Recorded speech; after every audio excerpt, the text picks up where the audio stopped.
So go ahead and close your computers. We're just going to go over the answers. Remember, if you do not get something right, you're going to want to make a note next to it so that way you can be prepared for it when it comes down to actually taking your test. Okay, let's start with problem number 1. 9x plus 8. What is the constant? The constant for our expression here. Which one up here is considered to be the constant? Aisha? The 8. And remember, it is a positive 8. Right? I could put a plus sign in front of it if I wanted to, but I need to indicate that it's a positive 8. Remember, the constant is going to be the number that is all by itself. It does not have a variable or a letter attached to it. Do not forget your sign as well. What about for problem 2? Which one is considered to be the variable? The variable, Isaiah? The variable is x. Very good. The variable is x. Remember, variable is your letter. The variable happens to be the letter. For problem number 3, we want to identify which one is the coefficient. The coefficient, Natalia? 9. Notice she just says 9, not 9x. They might have a possibility of 9 and 9x as answer choices. Coefficient is just the number attached to the variable, not the variable itself. 9 is the coefficient, x is the variable. Combined together, they are just a term. Okay, so please keep that in mind. The coefficient is not involving the variable. Okay, and then what is the set of like terms in this expression? What would the like terms be? Anasia? 9x and 5 and 9x and 5. Very good. Notice she also indicated the sign. She says it's a positive 9x and a positive 8x. Okay, the 9x happens to be positive. The 8x also is positive because it has a plus sign in front of it. Okay, for problem 5, what is the constant for problem 5 going to be? Ashir? Number 5, what is the constant? Negative 7. -7, very good. He included the sign in front of it. You do not want to forget your signs. -7 happens to be your constant. What is the variable, Christopher? What's the variable for problem number 6?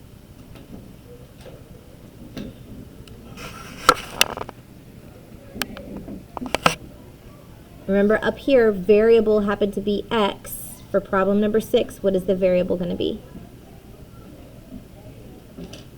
M. Okay, the variable is going to be the M, the letter. Your variable is always your letter. For problem number 7, we want the coefficient. What is our coefficient going to be? Justin?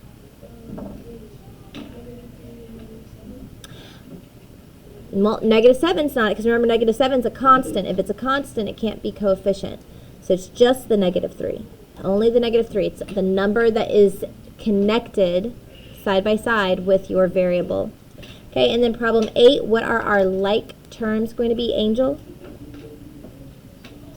Good. 3w, which happens to be a positive because it has a plus 3w. And the 7w, which also happens to be a positive because it says plus 7w. Okay, those are our like terms. All right, so you need to make sure you understand how to identify your vocabulary, your constant, your coefficient, your variables, your like terms. Simplifying expressions. Remember, with simplifying expressions, the first thing we always check to see if we can do is to see if we can distribute. If there is distributive property, we should see parentheses. Do we see any parentheses for problem number 9? No, so we do not have distributive property. So then we go to step 2, which is to combine like terms. Let's focus on our like terms first. We do have a set of like terms with the 6x. What is a like term with that 6x, Anasia? Very good. Positive 5x and positive 2x. They both happen to be a like term with the 6x because they both have x as a variable term. So we're going to rewrite it, and I'm going to include the operation that's in front of them. So instead of saying minus, I know it says 6x minus 7, but I'm not going to say minus 5x because it doesn't say minus 5x. It says plus 5x. So we're going to do 6x plus 5x plus 2x. We're going to combine those together first. If we combine all of those together, that's going to give us 13x. Okay, then we still have another set of like terms. Those are the like terms that do not have any variables. That would be your negative 7 and your positive 16. When we combine those together, we're going to wind up getting a 9. It's a positive 9, so what should I put in front of it? A plus, because I want to showcase that I'm adding 9 onto here. If it was a negative 9, I would just write it like it's minus 9. Okay, so here's our final answer, 13x plus 9. For problem number 10, again, we want to focus on the variable like terms first. Who can raise their hand and tell me what are all the variable like terms in this problem? Brian? Okay. Okay. Very good. Negative 6x, positive 4x, negative 3x. Those are the like terms that I can write side by side. So I write negative 6x plus 4x minus 3x. We're going to combine those together, and that's going to give us a negative 5x. All right. What about my constant like terms? What are my constant like terms going to be up here? Ashley, what are the constant like terms up here?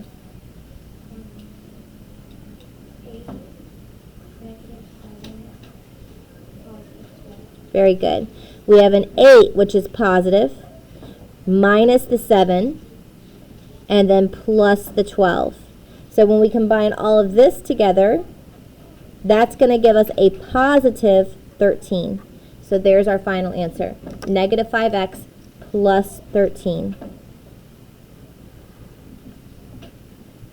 All right, for problem number 11, it says to find the perimeter by taking the sum. What does sum mean that we're doing again? What operation is sum? Addition. You are adding. So when they say, hey, we're taking the sum, what we're going to do is we're going to add all the sides together. How many sides do we have here? 3. 3 sides, right? So we're taking side 1. We're going to add it with side 2. And then we're going to add it with side 3. Because we happen to have 3 whole sides. Doesn't matter which side we label as side 1 or side 2 or side 3, as long as we go ahead and just add them all together. I'm going to go ahead and say that this is side 1, that this is side 2, and that this is side 3. Again, it doesn't matter which one is which. So side 1 was 2x minus 7. I'm going to add that with side 2, which was 9x plus 3. And I'm going to add that with side 3, which was just 4x. Am I done? No. What do I need to do now? Like terms. Simplify. Combine those like terms. So we have 2x. We have a positive 9x. And we have a positive 4x that we can go ahead and combine together. So if we do 2x plus 9x plus 4x, that's going to give us 15x. Then we have our constants. We have a negative 7, right? It says minus 7. That now acts like it's a negative. And a positive 3, plus 3. When I combine those together, that gives me negative 4. So there's my final answer. This represents the perimeter of my entire shape, 5x minus 4.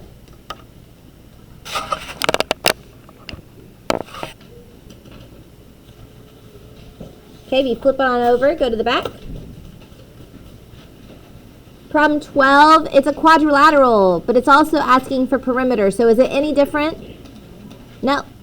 Just because it's 4 sides doesn't make it any different. It just means you now have 4 sides that you would add together instead of 3 sides. So let's take a look at that. We're going to add 4 sides together instead of the 3 sides. So here's my 4 sides. So when I write it together, let's say this is side 1. So I'm going to say I've got 15x plus 8. I'm going to add it with side 2. Side 2 is 9x. I'm going to add that with side 3, which is 20x plus 2.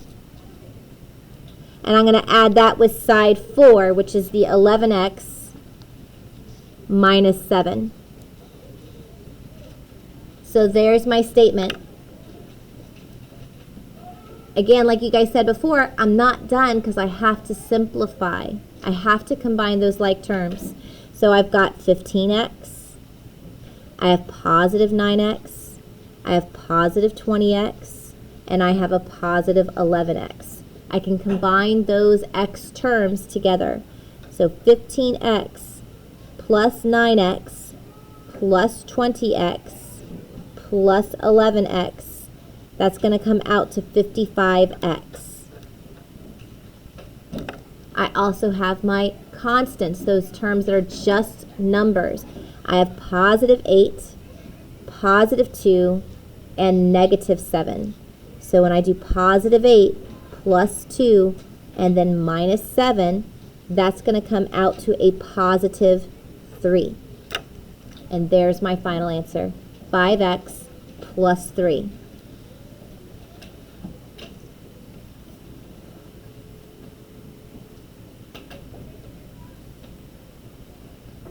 Camille, wake up. Okay, if we take a look at problem 13, Camille, head up. Sit all the way up. Thank you.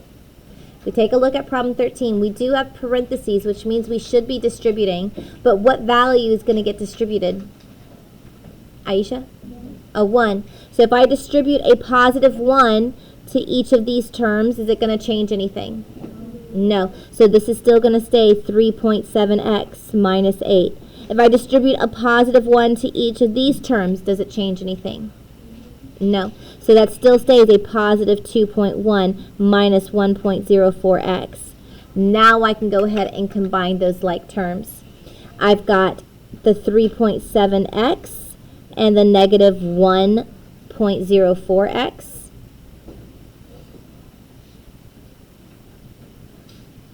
When I combine those together, that's going to come out to 2.66x.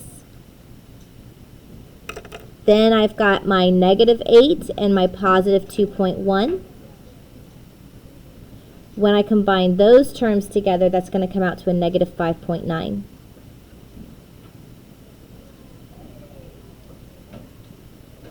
Okay, same thing for problem number 14. I have parentheses, but I would only be distributing a positive 1 to both terms, so really nothing is changing. So I can actually just go ahead and focus on combining like terms as is. 9.2x plus 4.1x. If I do 9.2x plus 4.1x, what do I get? Aeon, what did you say? Very good, 13.3x. Okay, and then if I have a positive 3 and a negative 7.2, what is that going to come out to?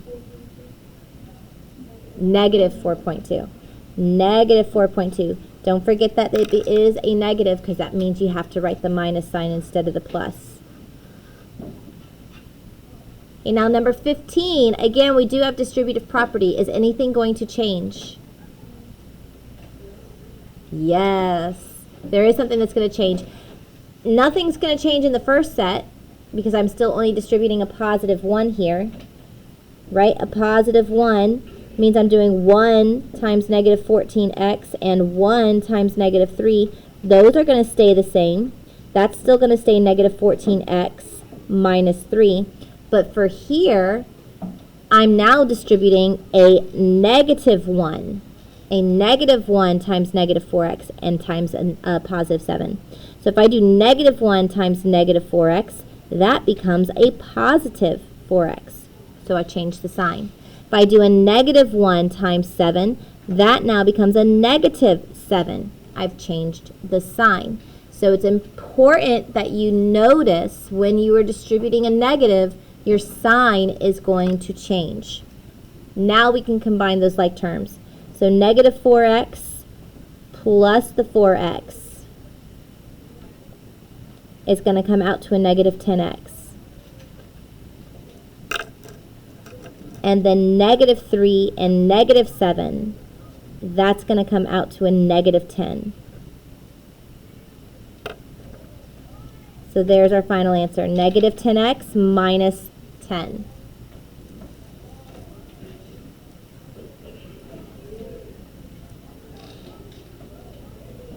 Okay, same thing for problem number 16. We have a positive one that's getting distributed, so it's not going to change anything. That's just going to stay 8x minus 7. But here we have a negative 1. That negative 1 is getting distributed to the 2x and to the negative 3. That is going to change stuff. When I do negative 1 times 2x, that becomes negative 2x. When I do negative 1 times negative 3, that becomes a positive 3. So all of those signs are changing to their opposite. Then we can combine those like terms. 8x minus 2x. What's 8x minus 2x? Say it louder. 6x. Good. And then what is negative 7 plus 3? Negative 4. Good. There's our final answer.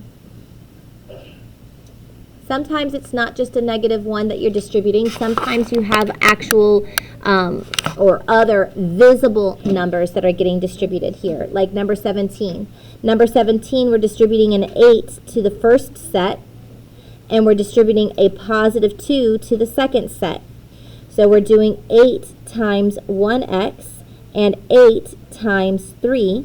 Then we're doing 2 times 4x and 2 times negative 7. So we have all of these different multiplications that are occurring here. If we do 8 times the 1x, that becomes an 8x. 8 times 3 becomes a positive 24. 2 times 4x becomes a positive 8x. And 2 times negative 7 becomes a negative 14. Then we can focus on combining the like terms.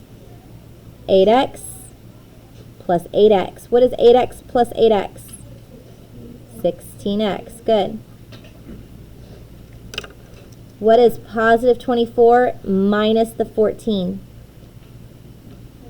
10. Positive 10, right? So we have to put plus 10. So we get 16x plus 10 as our final result.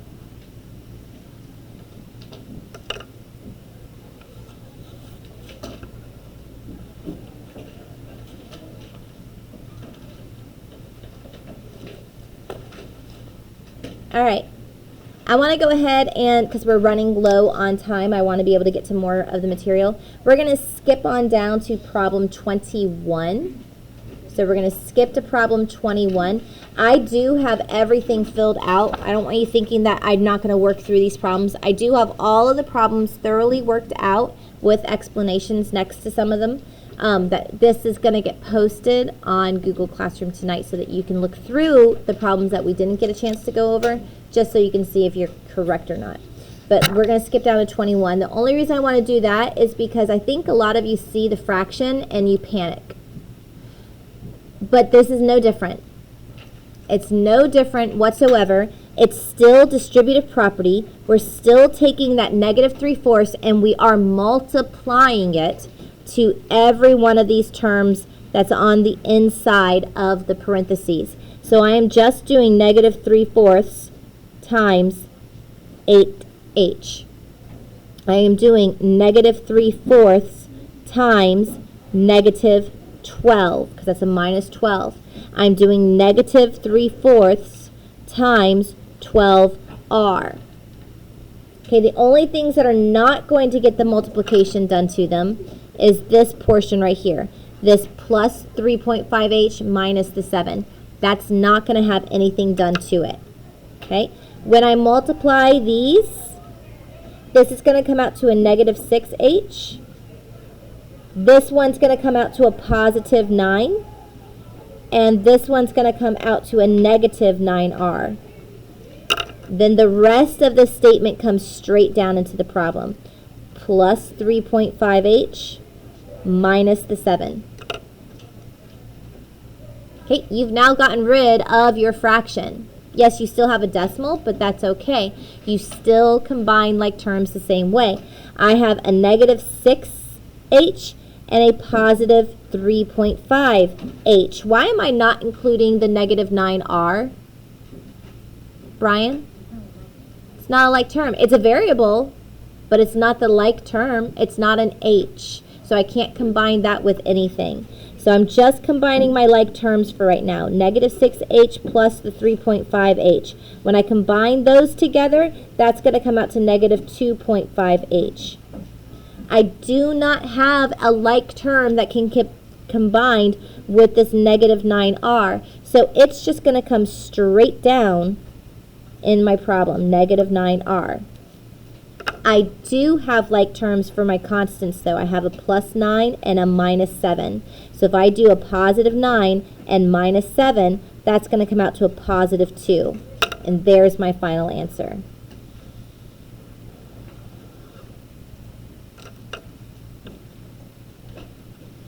All right, greatest common factors. Remember before when I told you with greatest common factors, you are finding out all the things that you can multiply together to equal that value.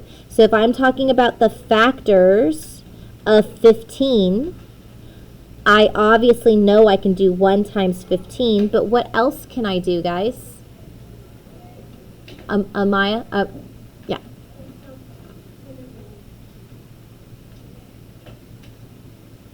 Diana? 3 times 5. I can also do 3 times 5. Okay, I can do 1 times 15, 3 times 5. Those are all the factors for 15. Now I want to do the same thing for 36. I want to find the factors of 36. Again, obviously, 1 times 36 is one of them. What else can we do? We can do 2 times what? 2 times, Justin?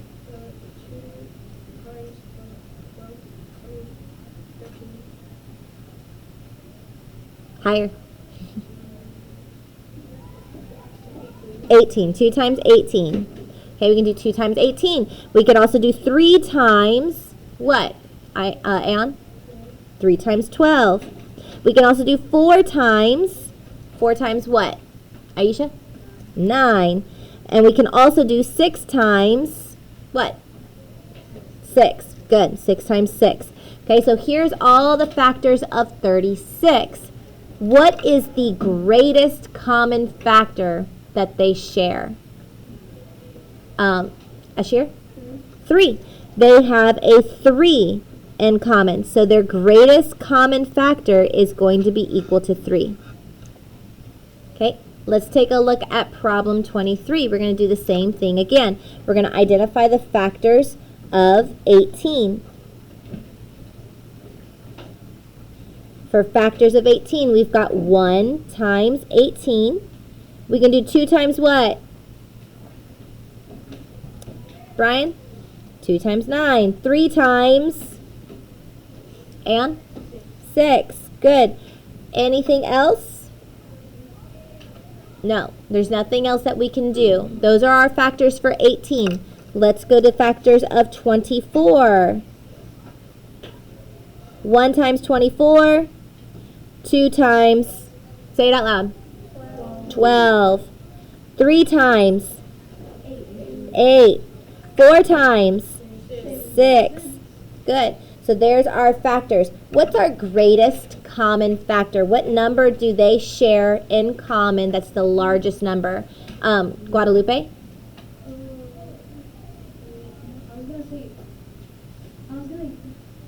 Well, let's look through the list. They share a 1. They share a 2, they share a 3, they share a 6, and that's it. So what's the largest one that they share? 6. There you go.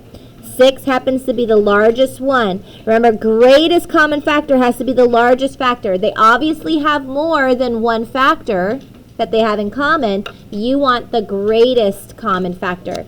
And that's important because when we go on to problem 24, we're going to use the greatest common factors to factor it out of the problem. So taking a look at problem 24 and 25, again, we want to find the factors, the greatest common factor that those numbers share, and pull that out.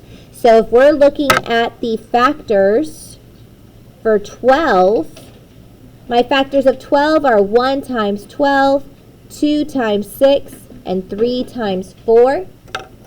Then I'm going to look at the factors of 4.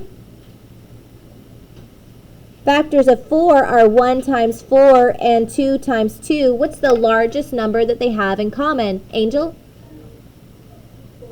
4. They have a 4 in common. Greatest common factor happens to be a 4. So what we're going to do is we're going to take the original problem, that 12x plus 4y, and we're going to divide each of those numbers by your greatest common factor. I'm going to divide them each by 4 because I'm pulling the 4 out. So I'm going to pull the 4 out, put it on the outside of parentheses. And if I do 12x divided by 4, what is that going to leave me with? 3 what? 3x.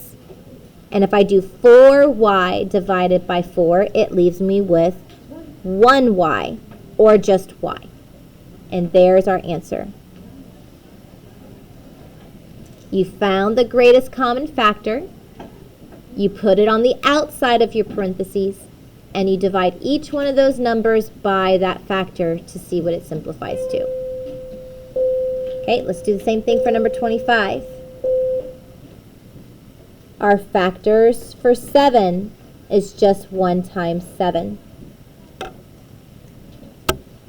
Our factors for 21 are 1 times 21 and 3 times 7. What's the greatest common factor going to be here, Natalia?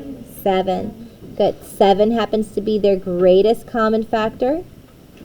So we're going to take the original problem, which was 7x plus 21y, and we're going to divide each of these numbers by our greatest common factor. We're going to divide them each by 7 and put the 7 on the outside. If we do 7x divided by 7, we're going to get 1x, or just x.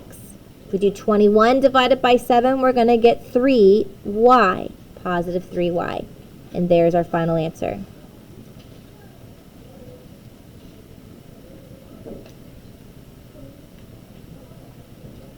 Okay, so we are running really low on time, so I'm not going to write anymore. I'm just going to show you what you were supposed to do for the rest of the problems.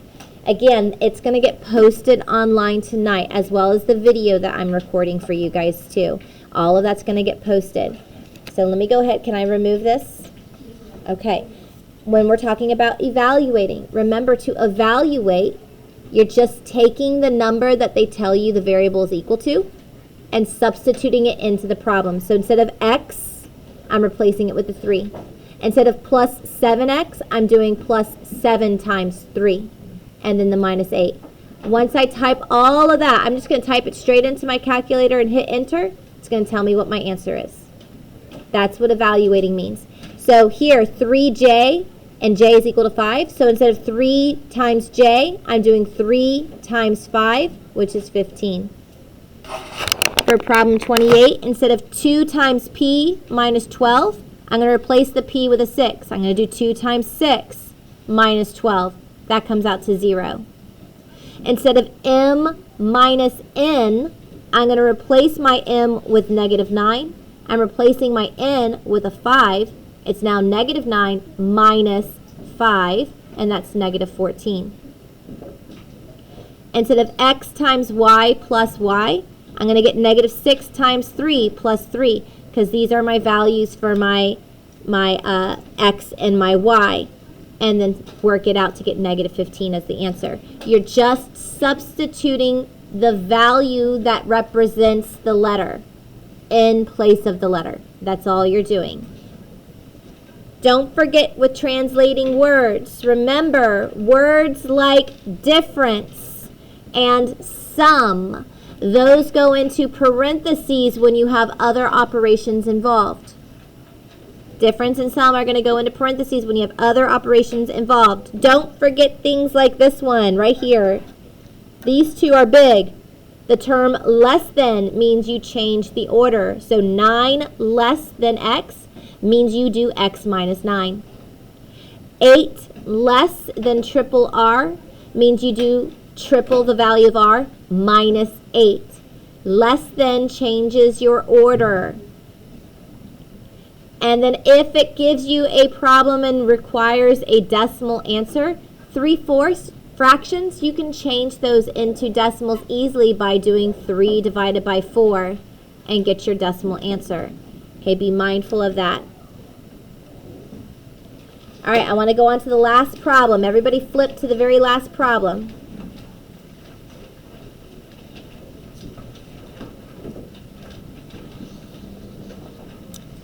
So here, pride points. Each class has a representation of pride points. French-Zheng's class has 2x plus 8. Fennell's class has 8x minus 7. Kennedy's class has 0.25x. Horton's class, we don't know how many they have at this point.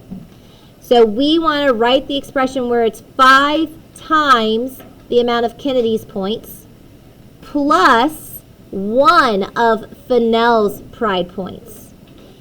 So we're going to take Kennedy's pride points and we're going to multiply it by 5. That's where I get 5 on the outside, 0.25x on the inside.